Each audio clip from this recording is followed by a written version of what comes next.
নমস্কার ভক্তরা, আপনারা আশা করি সবাই ভালো আছেন। আমি আবার আমার 18তম ভিডিও নিয়ে চলে এসেছি। আজ বৃহস্পতিবার, লক্ষ্মীবার, প্লাস হচ্ছে লক্ষ্মী ঠাকুরের আগে তো তার প্রতি নারায়ণের কথা তো বলতে হবে। সেই নারায়ণের অবতার পরশুরাম, অর্থাৎ ষষ্ঠ অবতার, নারায়ণের ষষ্ঠ অবতারের আগে আমি পঞ্চম অবতার বলছিলাম বামন অবতার।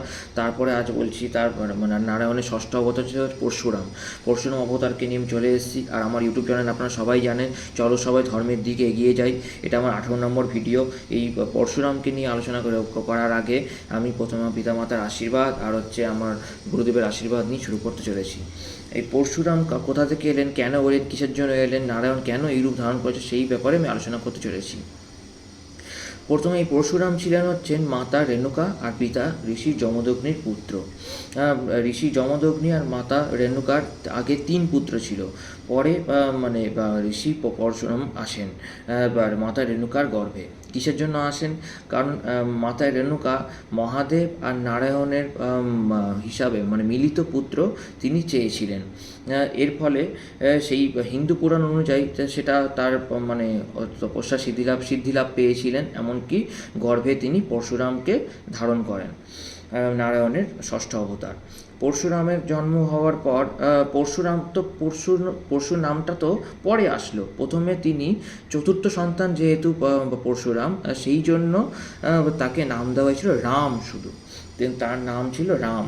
রাম বলেই তার পিতামাতা ডাকতেন। ছোটোবেলা থেকেই তার শিক্ষা দীক্ষায় কোনো ত্রুটি ছিল না। সেটা পিতা খুবই ভালো মতোভাবে শিখিয়েছিলেন, কারণ তিনি ছিলেন স্বভাবে ব্রাহ্মণ আর হচ্ছে যুদ্ধবিদ্যায় ক্ষত্রিয়। যুদ্ধবিদ্যায় ক্ষত্রিয় তিনি পরে হয়ে উঠলেন, কিন্তু যুদ্ধবিদ্যায় ক্ষত্রিয় তিনি ছিলেন আগাগোড়াই। পরে এবার তো ছোটোবেলা থেকেই রাম যেহেতু শিবের প্রতি আরাধ্য ছিলেন, শিবের আরাধ্য অর্থাৎ শিবকে খুব প্রচণ্ড পরিমাণে ভালোবাসতেন। শিবকে ছাড়া তিনি কিছুই বুঝতেন না। সেই জন্য তিনি তার বাল্যগত শিক্ষা সম্পূর্ণ হওয়ার পর তিনি মহাদেবের তপস্যা করতে চলে যান এবং মহাদেবের তপস্যা সিদ্ধিলাভও করেন। তারপর মহাদেব তাকে যুদ্ধবিদ্যায় পারদর্শী করে তোলেন। এমনকি পুরস্কার স্বরূপ মহাদেব তাকে পরশু উপহার দেন। পরশু অর্থাৎ তার কুঠার, মহাদেবের দিব্য অস্ত্র কুঠার উপহার দেন। সেই কুঠারের দ্বারা তিনি এবারে অনেক কিছু কাজ করতে পারবেন। সেটা এমনকি মহাদেব সেটাও বলে যান, তুমি এই ধরনী অর্থাৎ পৃথিবী থেকে পাপমুক্ত করবে সমস্ত কিছু থেকে, এটাও তিনি বলে যান, ঠিক আছে, ভবিষ্যতে।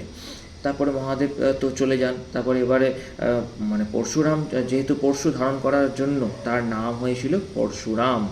এবার ভগবান পরশুরাম কেন কী করে নাম হলো সেটা আপনাদের পরে আমি জানাচ্ছি। পরশুরাম যখন গৃহে ফিরে আসেন তখন পিতা যমদগ্নি আর মাতা রেণুকা খুবই খুশি হয়েছিলেন। যখন তিনি বনে কাঠ কাটতে গেছিলেন, ঠিক আছে, এমন সময় কার্তিবীর্য অর্জুন নামে এক রাজা ছিল। সেই রাজা ছিলেন খুবই নিষ্ঠুর। একদিন জানতে পারলেন সেই ঋষি যমদগ্নির গৃহে অনেক গরু রয়েছে। সেই গরুকে ছিনিয়ে আনার জন্য তিনি সমস্ত সৈনিকদের পাঠালেন, কিন্তু তথাপি ঋষি যমদগ্নি পুত্র দিতে অর্থাৎ ক্ষমা করবেন সেই গাভী দিতে রাজি হননি। কারণ মাতা সুরভি ছিলেন হচ্ছে মাতা কামধেনুর কন্যা। মাতা কামধেনু আমি আপনাদের আগেই বলেছিলাম, সমুদ্র বন্ধন থেকে মাতা কামধেনু উঠেছিল। তারপর প্রজাপতি ব্রহ্মা সেটা ঋষিদের কাছে সমর্পণ করেন। কামধেনু, এই মাতা কামধেনু কার কাছে ছিল? ঋষি দুর্বাসার কাছে। এবার পরে কামধেনুর কন্যা ছিলেন হচ্ছে সুরভি। মাতা সুরভি বলে আমরা সবাই চিনি, হিন্দু পুরাণে এটাই রয়েছে। মাতা সুরভি ছিলেন হচ্ছে সমস্ত ইচ্ছা পূর্ণ করতো তার মাতার মতো, মাতা কামধেনুর মতো তার কন্যাও সুরভি সকল ইচ্ছা পূর্ণ করতো, ঋষি যমদগ্নির সমস্ত ইচ্ছা। কারণ ঋষি হওয়ার কারণে তার লোভ লালসা কিছু ছিল না, সেই জন্য তেমন কিছু চাইতেন না। যেরকম মাতা কামধেনু ঋষিদের কাছে ছিলেন, তার ঘি যাতে পূর্ণ হয় সমস্ত কিছু, ঘিয়ের যাতে অপূর্ণতা না থাকে, সেই জন্য মাতা কামধেনু সমস্ত ঋষিদের সাহায্য করেন। তেমনই সুরভি কিন্তু ঋষি যমদগ্নির সমস্ত ইচ্ছা পূর্ণ করতেন। এমনকি মাতা রেণুকা আর হচ্ছে ঋষি যমদগ্নি তার 4 পুত্রকে নিয়ে থাকতেন হচ্ছে একটা কুটিরে। সেখানে একদিন কি হলো, যখন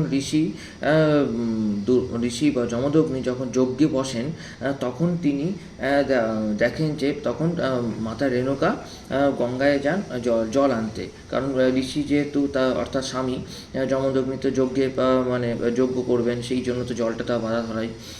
তখন তিনি যখন গঙ্গা স্নান করতে যান, তখন তিনি দেখেন যে গন্ধর্বরাজ তার স্ত্রীর সাথে জলবিহার করছেন। কিন্তু সেই জলবিহার দেখে মাতা রেণুকা কিন্তু বিভোর হয়ে যান। এদিকে তো ঋষির যজ্ঞ পুরো একেবারে দেরি হয়ে যাচ্ছে, কেন তার পত্নী বা রেণুকা আসছেন না, সেই চিন্তায় তিনি এমনকি মানে তিন পুত্র, কিন্তু তৎক্ষণাৎ কনিষ্ঠ পুত্র কিন্তু পরশুরাম বা মানে কাঠ কাটতে গেছিল বনে, সেই কুঠার দিয়ে কাঠ কাটতে গেছিল। তখন পরশুরাম এসে ফেরেননি। তখন তিনি এসে দেখেন যে তখনও তিনি আসেনি। তো তখন ঋষি যমদগ্নি ভাবছেন কী হলো, মাতা রেণুকা অর্থাৎ রেণুকা আমার পত্নী এত দেরি করছে কেন। তখনও পর্যন্ত যজ্ঞ অসম্পূর্ণ ছিল। তখন পরিমাণের যজ্ঞ সম্পূর্ণ হয়ে গিয়েছিল, এমন অসম্পূর্ণ যে অবস্থায় যজ্ঞ সম্পূর্ণ করেছেন ঋষি যমদগ্নি। পরে তিনি মাতা রেণুকা ফিরে আসেন গৃহে। তখন তিনি যখন দিব্য দৃষ্টিতে ঋষি যমদগ্নি দেখতে পান যে মাতা রেণুকার দেরি হওয়ার কারণ হচ্ছে গন্ধর্বরাজ এবং তার মানে পত্নী যখন জলবিহার করছিলেন তখনও তিনি বিভোর হয়েছিলেন, সেই জন্য তার দেরি হয়েছিল। তখন তিনি তিন পুত্রকে আদেশ দেন, ঋষি যমদগ্নি অর্থাৎ পিতা যমদগ্নি তার তিন পুত্রকে আদেশ দেন যে তুমি তোমার মাতাকে হত্যা করো। তখন তার তিন সুপুত্র তো হত্যা করতে রাজি হয় না। তখনই ফিরে আসেন হচ্ছে পরশুরাম, কাঠ কেটে এসে গৃহে ফিরে আসেন। তখন মাতার এইসব কীর্তিকলাপ জেনে পিতা যমদগ্নি তার কনিষ্ঠ পুত্র পরশুরামকে আদেশ দেন যে এরকম করেছে তোমার মাতা, এর কী ফল, এর তো পাপটাই হওয়া উচিত, পাপের ফল কীভাবে তুমি মানে করবে সেটা আমাকে বলো। এটা পাপ হয়েছে, আমি তোমাকে আদেশ করছি পিতা যমদগ্নি, আমি তোমার পিতা যমদগ্নি, আমার তিন পুত্র কিন্তু রাজি হয়নি এতে, তোমাকে আমি বলছি তুমি তোমার মাতাকে হত্যা করো। তখন পরশুরাম তার অর্থাৎ কুঠার দিয়ে মাতার গলা কেটে দেন। এমনকি তাছাড়া ঋষি যমদগ্নি তাতেও ক্ষান্ত হননি। ঋষি যমদগ্নি এমনকি পরশুরামকে বলেছিলেন, তার কনিষ্ঠ পুত্র পরশুরামকে কী বলেছিলেন, এমনকি তার তিন ভ্রাতাকে হত্যা করতে বলেছিলেন। তাতেও ঋষি পরশুরাম পুরো একবার তিন ভ্রাতাকে হত্যা করেন। তখন অর্থাৎ পিতার আজ্ঞা তো অমান্য করতে পারেন না তিনি, পিতার আজ্ঞা চরম সিদ্ধান্ত তার কাছে। তখন তিনি পিতা যমদগ্নি খুশি হয়ে পরশুরামকে বলেন, মানে পুত্র তুমি আমার কথা মেনে তুমি আমাকে শান্ত করেছো, এমনকি আমাকে তৃপ্তি করেছো, বলো তুমি আমি তোমার বরস্বরূপ কিছু দিতে চাই। তখন তিনি বলেন যে আমি বরস্বরূপ পিতা একমাত্র আমার মাতা আর আমার তিন ভ্রাতাকে ফিরে পেতে চাই, আর কিছু না। তখন বরস্বরূপ তার মাতাকেও ফিরে পেলেন, এমনকি তার তিন ভ্রাতাকেও ফিরে পেলেন তখন পরশুরাম এই মাতার হত্যার কারণে তিনি তো পাপ করে বসেন, মাতাকে যেহেতু হত্যা করেছেন। তখন তিনি তার পিতা যমদগ্নি বলেন যে পিতা আমি তো মানে মহা পাপ করে ফেলেছি, আমার মাতাকে হত্যা করে এই পাপের প্রায়শ্চিত্ত আমি কী করে করব। তখন পিতা যমদগ্নি মানে ঋষি পরশুরাম অর্থাৎ তার কনিষ্ঠ পুত্র পরশুরামকে বলেন যে তুমি যাও, তুমি কোনো তীর্থস্থানে গিয়ে যেই সরোবর দেখবে সেই সরোবরে কিন্তু তুমি তোমার পাপের প্রায়শ্চিত্ত করতে পারবে। মানে অনেক তীর্থস্থান ঘোরার পর ঋষি পরশুরাম কিন্তু মানে কোনো উপায় না দেখে তারপর একসময় তিনি ব্রহ্মকুণ্ডে চলে আসেন। সেই ব্রহ্মকুণ্ডে যখন তার মানে রক্তাক্ত কুঠার যখন তিনি ধুতে যান, তখন সেখানে পাপের প্রায়শ্চিত্ত হয়, এমনকি তার হাত থেকে কুঠার জলের মধ্যে পড়ে, সের ফলে তার পাপের প্রায়শ্চিত্ত হয়। এবারে আরেকটা ঘটনা আমি বলি আপনাদের, এই দিকে তো এই ঘটনা সম্পূর্ণ হলো। এবার আরেকটা ঘটনা সম্পর্কে আপনাদেরকে বলি। একদিন কার্তিবীর্য অর্জুন নামে একজন রাজা ছিলেন। সেই রাজা জানতে পারেন যে ঋষি যমদগ্নির গৃহে অনেক গরু আছেন, তার মধ্যে দিব্য গরু হচ্ছেন বা মাতা সুরভি। মাতা সুরভি তো কে ছিলেন আমি তো আপনাদেরকে আগেই বলেছি, মাতা কামধেনুর কন্যা। কারণ যখন জানতে পারেন সেই সুরভি অর্থাৎ গরুটি সমস্ত ইচ্ছা পূরণ করেন, সেই জন্য রাজার মানে লোভ জাগলো, সেই সুরভিকে আনার জন্য সমস্ত সৈন্যদলকে পাঠালেন। তখন কিন্তু ঋষি যমদগ্নি সুরভিকে দিতে রাজি হননি। তৎক্ষণাৎ যখন মানে সৈন্য সংখ্যা যখন বেশি ছিল, তখন সৈন্যরা গিয়ে বলেন যে রাজা ঋষি যমদগ্নি কিন্তু দিতে রাজি হন না, রাজি এখনও পর্যন্ত হননি। তখন রাজা কার্তিবীর্য অর্জুন আসেন সেইখানে, এমনকি মাতা সুরভিকে সেখান থেকে নিয়ে যান, কিন্তু বাধা দিতে আসলে তখন মানে ঋষি যমদগ্নিকে প্রহার করেন, মানে মুষ্টি প্রহার করেন, এমনকি তাকে হত্যা করেন। এমনকি মাতা রেণুকা এমনকি তার 3 পুত্রকে হত্যা করেন, ঋষি যমদগ্নি 3 পুত্রকে হত্যা করেন। এরপর তখন তো মানে পরশুরাম ছিলেন না, পরশুরাম তখনও বনে কাঠ কাটতে গেছিলেন, তখন তিনি ছিলেন না। তখন ফিরে এসে যখন এই অবস্থা তিনি দেখেন, তিনি ক্রোধে পুরো উন্মত্ত হয়ে ওঠেন, যেহেতু তিনি রুদ্র অর্থাৎ শিব অর্থাৎ এমনকি নারায়ণ, এই দুটো পরস্পরের সংমিশ্রণ ছিলেন ঋষি পরশুরাম। এবার ঋষি পরশুরাম ঠিক করেন তিনি রাজা কার্তিবীর্য অর্জুনকে ছাড়বেন না, তিনি তাকে একদম শেষ করে ফেলবেন, মানে পুরো একেবারে তিনি তাকে আর বাঁচিয়ে রাখবেন না। তখন ঋষি পরশুরাম তার কুঠার নিয়ে মানে কার্তিবীর্য অর্জুনের প্রাসাদের সামনে উপস্থিত হন, এমনকি প্রাসাদ থেকে তাকে বেরোতে বলেন, তিনি যুদ্ধ করবেন সেই জন্য। এবার কার্তিবীর্য অর্জুন তো নিজে বেরিয়ে আসেন, এমনকি প্রচুর পরিমাণে যুদ্ধ হয়, এমনকি কুঠার দিয়ে সেই রাজা অর্থাৎ কার্তিবীর্য অর্জুনকে হত্যা করেন। এইভাবে তিনি প্রতিজ্ঞা করেন ঋষি পরশুরাম যে এইভাবে তিনি ক্ষত্রিয়দের ধ্বংস করবেন। কিসের জন্য? যারা ধর্মচর্চা করেন না, যেই রাজা ধর্মচর্চা করেন না, এমনকি যেই রাজা প্রজাবৎসল নয়, এমনকি যেই রাজা ধনসম্পদ লুট করে, সেই রাজাদেরকে তিনি হত্যা করবেন। এইভাবে তিনি 21 বার তিনি ক্ষত্রিয় রাজাদের অর্থাৎ রাজাদেরকে হত্যা করেন। এবার 21 বার হত্যা করার পর তখন তিনি সেই কুঠারকে শান্ত করার জন্য মহাদেবের কাছে পুনরায় তিনি তপস্যায় বসেন, কিন্তু কিভাবে তিনি শান্ত করবেন নিজের ক্রোধ তিনি নিজেই বুঝতে পারছেন। এমনকি তপস্যার পর মহাদেব মানে সন্তুষ্ট হয়ে বলেন যে এখনো পর্যন্ত তোমার এখানে কর্ম সম্পূর্ণ হয়নি, তোমার এই কুঠার কিন্তু পরবর্তীকালে কাজে লাগবে, তুমি তোমার কুঠার তোমার কাছে রেখে দাও। তখন ঋষি পরশুরাম শান্ত হলেন, এমনকি আবার তিনি পুনরায় এমনকি এটা এই পর্যন্তই আমার এটা গল্পটা ছিল। এমনকি এবার আরও পরশুরামের ব্যাপারে আরও আমরা জানতে পারেন, এই ঋষি পরশুরাম ভগবান পরশুরাম হয়ে ওঠেন কিভাবে। এই ঋষি পরশুরাম মানে দাপরেও যেরকম দেখা যায়, তেমনি সত্য ত্রেতা আমরা 3টে কাল আমরা জানি। সত্য অর্থাৎ আমরা চারটে কাল হিসেবে জানি, আমি ক্ষমা করবেন, 4টে কাল হিসেবে জানি: সত্য, ত্রেতা, দাপর আর কলি। সত্য, ত্রেতা, দাপর, কলি। ত্রেতা যুগে রাম আর দাপরে কৃষ্ণ। রামলীলার কথা তো আপনারা সবাই জানেন। রাম যেহেতু মানে পরশুরামের কথা বলছি না, পরশুরাম তো পরে নাম হলো, আমি তো আপনাদেরকে বলেইছি তিনিও রাম ছিলেন আগে, পরে পরশুরাম হয়েছেন। এবার হচ্ছে ত্রেতা যুগে রামের যখন আবির্ভাব হয়েছিল, যখন তিনি মিথিলায় আসেন, তার মানে রাজা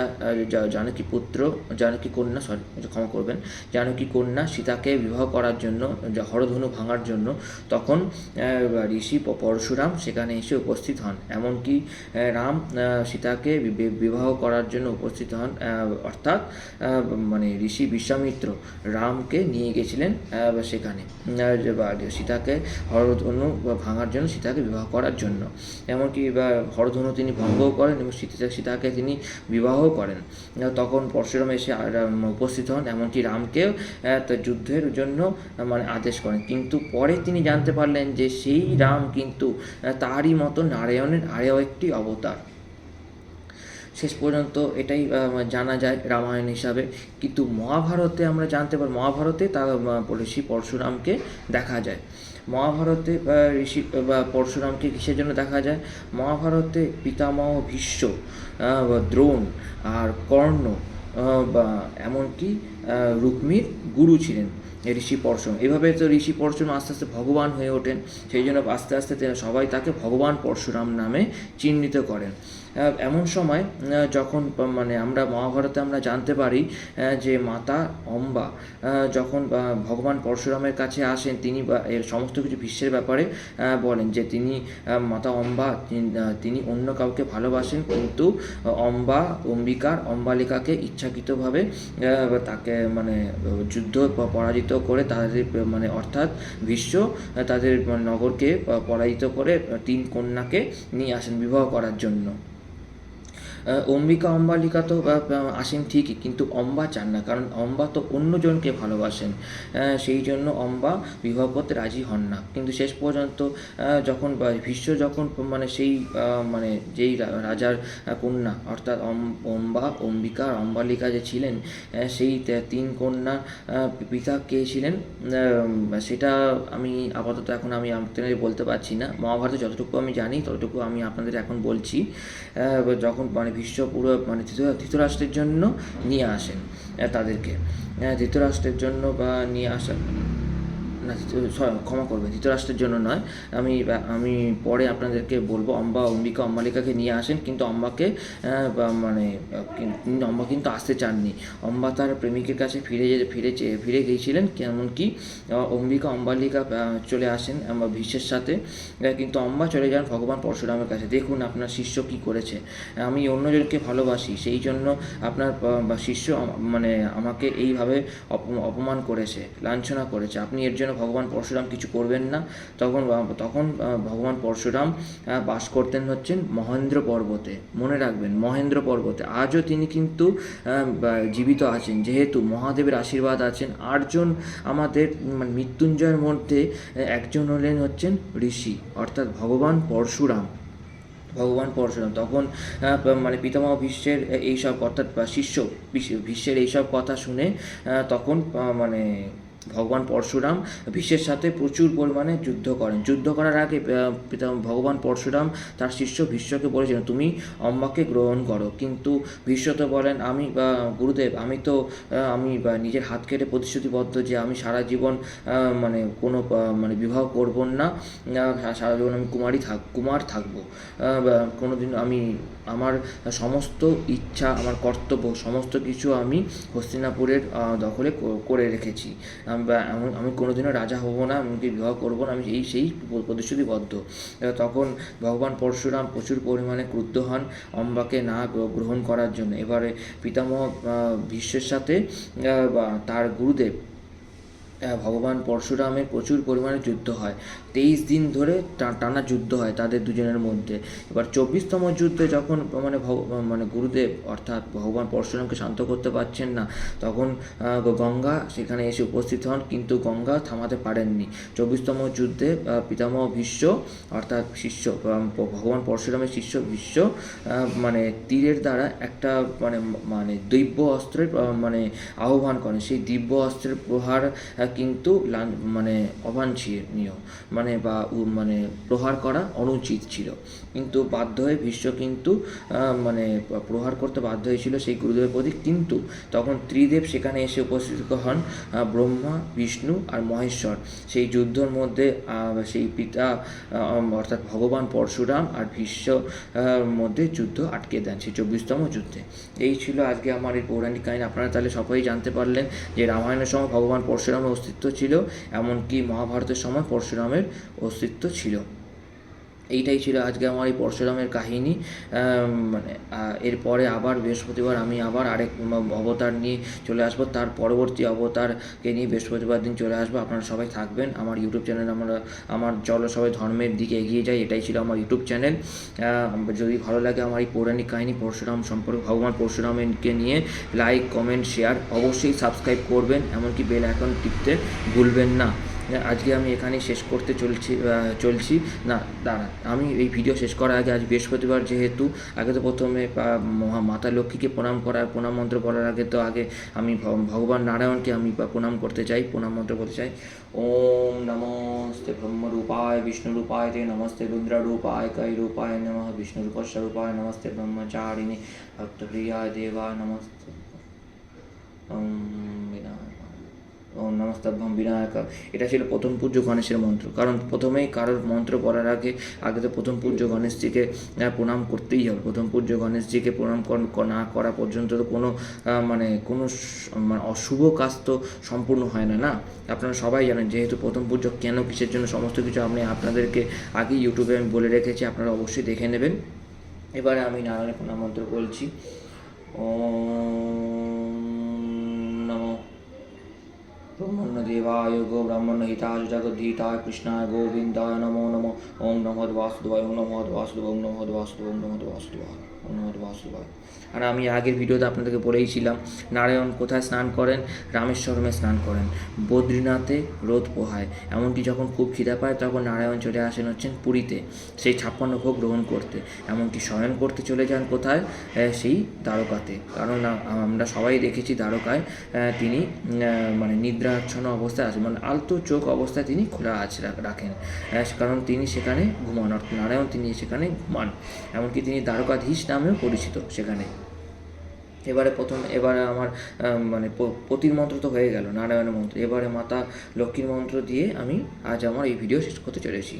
ওম নমঃ বিশ্বরূপস্য ভার্যাসি পদ্মবদলস্য সর্বত্র পাহিমাংরি মহালক্ষ্মী নমস্তে। ওম মহালক্ষ্মী দেব ব্রহ্ম মহালক্ষ্মী দেব ব্রহ্ম মহালক্ষ্মী নারায়ণ মহর্ষিপদম পূজ্য গণেশান। ওম মহালক্ষ্মী নারায়ণ মহর্ষিপদম পূজ্য গণেশান। ওম মহালক্ষ্মী নারায়ণ মহর্ষিপদম পূজ্য গণেশান। মহালক্ষ্মী নারায়ণ মহর্ষিপদম পূজ্য গণেশান। হে মাতা মহালক্ষ্মী দেব, আমাকে আশীর্বাদ করো। মাতা লক্ষ্মী দেব, আমাকে আশীর্বাদ করো। আজ আমি এখানেই আমার ভিডিও শেষ করছি। আপনাদের যদি ভালো লেগে থাকে, আমার পিতা মাতার আশীর্বাদ আর গুরুদেবের আশীর্বাদ দিয়ে আমি আমার এই ভিডিও শেষ করতে চলেছি। ভালো লেগে থাকে, আমি আবারও বলছি, আমি মিনতি করছি না, আপনাদের যদি আমার এই পৌরাণিক কাহিনী, পরশুরামের এই পৌরাণিক কাহিনী যদি ভালো লেগে থাকে, লাইক, কমেন্ট, শেয়ার, এমনকি সাবস্ক্রাইব করতে ভুলবেন না। এমনকি বেল অ্যাকাউন্টে টিপতেও আপনারা ভুলবেন না। জয় ওম লক্ষ্মীনারায়ণ লক্ষ্মীনারায়ণ লক্ষ্মীনারায়ণ। ওম নারায়ণায়, ওম নারায়ণায়, ওম নারায়ণায়। নমস্কার।